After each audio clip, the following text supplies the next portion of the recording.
Tapi waktu pertama kali tahu dari dokter, waktu kamu hamil, nangis katanya.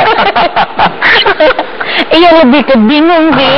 Karena aku tuh rencananya mau mempersiapkan semua nanti kalau pengen punya anak, aku pengen siapin dulu. Tapi ternyata kan keduluan. Jadi pas tahu kayak, selamat ya, ini udah ada rumahnya anaknya. Nangis, dokternya bingung gitu. Kamu nangis seneng atau nangis apa sih? Dua-duanya. Aku bingung dong. Cuman ya memang pastinya seneng lah akhirnya, bersyukur gitu. Cuman kaget aja kan, secepat itu diberikan kesempatan ya, gitu kan gitu ya. Oke, udah 2 orang tamu saya di sini. Ada Sarwenda, ada Wenda juga bersama kita di Jasafin. Wenda. Sekarang Sarwenda. Oke. Dulu dong Sarwenda. Dia sudah bisa jalan lagi. Geser. Hai. Halo. Ini hamil tapi kok badannya masih begini aja ya? Ini udah naikin 10 kilo loh. Di startnya udah kecil banget ya. Ini cuma 38, sekarang udah lumayan lah. 38 timbangan loh. Udah kayak nomor sepatu. Yang naik 18 kilo protes loh. Udah mau lahiran. Iya, mereka dua-dua udah masuk ke 99 kan? Nah, Wenda ke 5 ya? 5 jalan 6. 5 jalan 6. Jadi sekarang udah mikirinnya, kalau ini kan udah mikirin lahiran, aku mikirinnya 7 bulanan dulu. Oh. 7 bulanan dulu. Tapi sebelumnya kan pernah gagal 2 kali ya, Wen? Iya. Jadi kemarin itu kan pertama karena aku satu faktornya aku kekurusan, terus namanya baru nikah nggak tahu tiba-tiba udah hamil, dan kebetulan aku lagi ada kerjaan ke luar negeri, jadi pas balik capek banget, keluar. Terus yang kedua karena syuting juga, terus adegannya jatuh dari kursi. Ya, terus aku jatuh beneran jadinya gitu. Jadi besokannya langsung blur keluar juga gitu. Jadi pas yang ketiga, kan kata orang kalau udah keguguran susah buat punya anak lagi. Jadi pas lagi jadi lagi yang ketiga, akunya yang ya udahlah, jaga hati-hati. Jadi ada pelajaran diambil ya? Jadi berarti Ruben tangguh juga ya. Berjuang tangguh ya. Jadi lagi.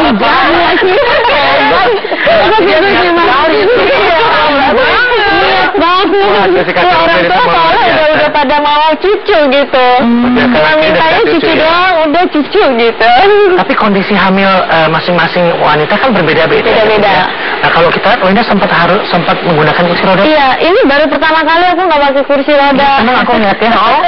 Soalnya aku kan ini udah 5 bulan kata dokter itu udah lewatin masa ringkih buat kegugurannya, itu udah lewat gitu. Cuman kan masih harus jaga lagi. Jadi sekarang udah boleh jalan dikit-dikit. Karena kemarin itu kalau jalan aku bleeding terus gitu. Jadi kalau sekarang udah boleh jalan dikit-dikit. Cuman kalau udah berasa capek, udah tahu diri nggak pakai kursi tetap gitu. Jadi kalau aku ke mall atau apa, aku masih tetap pakai kursi karena aku masih takut gitu.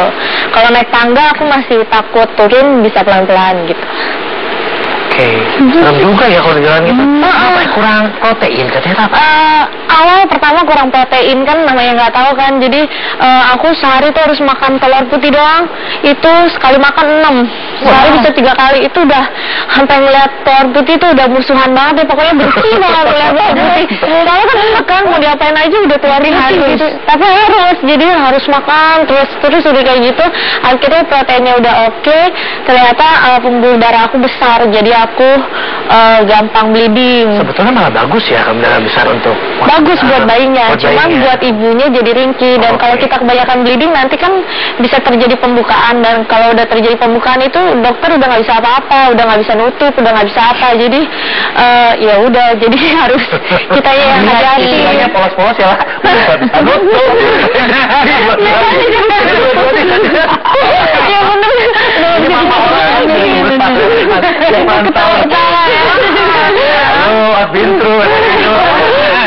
Tapi memang kandungan ketiga ini sampai rela membatalkan liburan keluar. Iya, karena kalau bisa kan enak kalau jalan-jalan. Aku kalau ada masalah soalnya kebetulan kuat.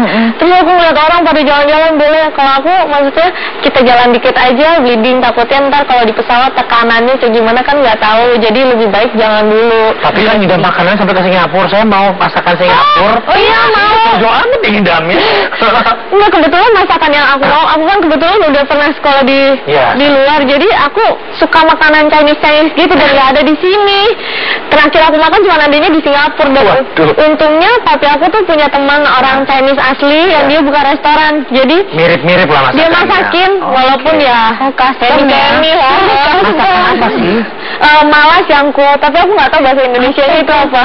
Ikan ya? Sebenarnya dia bukan ikan, dia kayak sabu-sabu gitu, cuman dia nggak ada kuahnya. Jadi dicampur-campur gitu, kita mau apa dicampur-campur semua, dimasak sama ada ciri khasnya Chinese kan cabenya mala gitu kan, sama malanya gitu. Jadi enak nih. Enak ya. Iya, kita nggak nyiapin kue-kue di sini, kalau nyiapin kan habis lagi.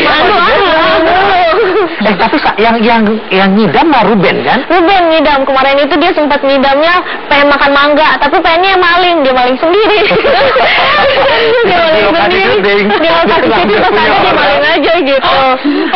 Ada aja. Iya, terus dia pengen foto di Candi Borobudur, cuman nggak kesampean. Waktu itu dia ada syuting di situ, jadinya di Candi Prambanan. Dia sedih sampai kayaknya aku sedih banget deh, yang aku kebawa mimpi aku sampai kayaknya pengen nangis gitu. Ih kok lebay banget sih. Jadi yang sensitif malah Ruben ya? Iya. Masih mual ya? Morning sickness masih? Mual. Kemarin itu kan aku pas 3 bulan pertama sampai 4 bulan itu mualnya sehari bisa muntahnya 5 kali. Jadi aku paksain makan. Walaupun enak ya, habis muntah harus makan lagi, muntah makan. Cuman kalau sekarang udah berkurang 2-3 kali lah sehari. Pakai apa? Asam jawa apa gitu? Asam jawa ada, ya. Terus sama ada obat dari dokter ngulangin mual. Cuman nggak tahu bisa tiba-tiba misalnya lagi duduk santai-santai, tiba-tiba pengen muntah gitu. Jadi ya kayaknya itu emang udah bawaan yang mau pakai obat, mau pakai asam jawa juga. Kalau dia bawaan itu kan. Kalau udah mual ya tetap dia keluar. Anak pertama. Ya, bayangannya apa sih? Kalau boleh cerita sama kita, Mas. Apa ya? Kalau Gisel kan tiba-tiba dia waktu dikasih tahu dia malah kaget. Aku apa ya?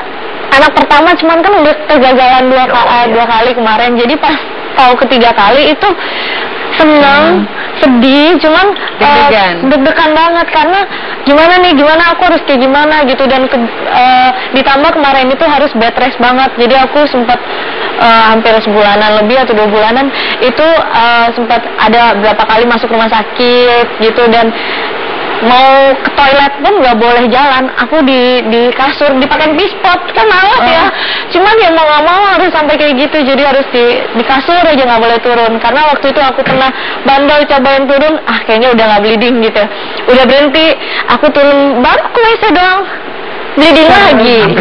Iya, jadi aku bed rest di kasur itu kan badan masih nggak enak, jadi ya perjuangan seorang ibu sampai kayak mikir mama aku gimana ya waktu hamil aku gitu, tapi pas nanya dia mama hamil gimana, biasa aja. Biasanya sekarang jawabannya coba dulu senang ya dengarnya. Inilah perjuangan seorang ibu. Iya, benar-benar dewasa sekali kan. Tapi sempat udah merasakan getaran, tendangan gitu. Kemarin itu kan aku kram-kram gitu, kayak kram dikit. Aku kirain kenapa gitu, sakit perut. Aku kan takut bleeding lagi. Aku juga takut kalau ngomong sama dokter terus suruh masuk rumah sakit lagi gitu. Jadi aku, dok, ada sedikit sakit sih, kata dia. Kayak gimana sakitnya? Kayak ke strum-strum gitu. Kata dia itu udah mulai nendang. Oh gitu ya. Dan kita nggak tahu, kita kirain aduh ntar kenapa-napa lagi. Tapi ada ganti nama? Ada hubungannya dengan masalah kehamilan ini? Masalah kehamilan, dan emang kalau misalnya ganti nama itu kan dari dulu emang aku riwayatnya sempat emang rada ringkih orangnya gitu, gampang sakit. Cuman setelah nikah, kalau menurut orang katanya nama aku itu berat karena marga aku atau apa gitu. Jadi akhirnya diputuskan untuk ganti nama gitu, dan udah persetujuan keluarga semuanya. Akhirnya kita ganti namanya ini aja gitu. nggak nanya ke orang-orang mana, karena menurut aku yang paling penting itu keluarga, karena keluarga itu yang juga pusing ya. Iya, kebanyakan juga pusing, dan keluarga itu kan emang orang yang paling dekat sama kita. Mau kita susah atau apa, mereka yang ada di sebelah kita. Menurut dokter bisa normal atau harus sesar? Masih kecil kata dokter. Jadi tuh aku sama Bensi sedikit berdebat karena dia udah pernah nemenin orang hamil normal. Jadi dianya parno. Aduh, parno, orang ada yang pingsan, ada yang nangis-nangis, dia nggak kuat kalau ngeliat aku nangis gitu. Dia bilang, udah kamu sesar aja.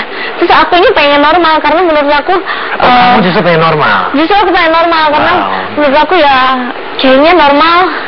Oke deh gitu. Tapi aku sendiri loh. Oke gimana gitu.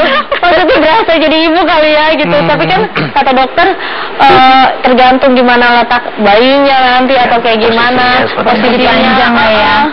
Ntar apa bisa atau enggak. Jadi ya masih ntar deh gitu. Sekarang mikirinnya 7 bulanan dulu aja deh gitu. Kalau 6 bulan tuh udah tahu jenis kelamin? Udah dari 4 Dari 4 kamu udah sempat ngintip-ngintip? Aku udah 4D, udah USG, terus-terusan. Dia nggak mau kasih lihat. Oh, dia mau simpen buat nanti surprise. Dia nggak mau kasih lihat mulu, dikasih lihatnya dari samping. Mungkin bapaknya masih ambil durian lagi kan? Oh, benar. Karena ambil durian baru dikasih lihat. Mungkin ya. Mungkin nggak mau kasih lihat, ditutup. Walaupun kita USG berapa lama banget, tetap nggak mau kasih lihat, ya udahlah. Oke, kita break dulu, kita kembali saat lagi yang Jazz Update.